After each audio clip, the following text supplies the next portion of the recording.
RSS മേധാവിയുടെ വിദ്യാഭ്യാസ സദസ്സിൽ പങ്കെടുത്തിട്ടില്ലെന്ന വിശദീകരണവുമായി കോഫോസ് VC.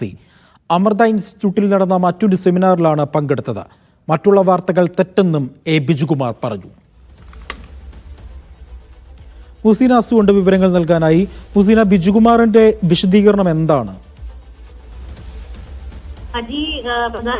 RSS മേധാവി മോഹൻ ഭാഗവത് പങ്കെടുത്ത വിദ്യാഭ്യാസ സദസ്സിൽ പങ്കെടുത്തിട്ടില്ല എന്നുള്ള വിശദീകരണമാണ് കോഫോസ് VC ബിജുകുമാർ പത്രക്കുറിപ്പായി നൽകിയിരിക്കുന്നത്. മറ്റു വാർത്തകൾ തെറ്റാണെന്നാണ് അദ്ദേഹത്തിന്റെ വിശദീകരണം. പങ്കെടുത്തത് അമൃത ഇൻസ്റ്റിറ്റ്യൂട്ടിൽ നടന്ന മറ്റൊരു സെമിനാറിലാണ്.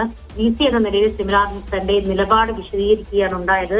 അല്ലാതെ RSS മേധാവി പങ്കെടുത്ത ആ പരിപാടി സദസ്സിൽ താൻ പങ്കെടുത്തിട്ടില്ല എന്നുള്ളതാണ് വിശദീകരണം. പക്ഷേ ഈ അദ്ദേഹം പറയുന്ന ആ സെമിനാർ, അമൃത ഇൻസ്റ്റിറ്റ്യൂട്ടിൽ നടന്ന സെമിനാർ അസോസിയേഷൻ ഇന്ത്യൻ യൂണിവേഴ്സിറ്റിയും അതുപോലെ തന്നെ RSSഉം ചേർന്ന് സംയുക്തമായി സംഘടിപ്പിക്കുന്ന പരിപാടിയാണ്.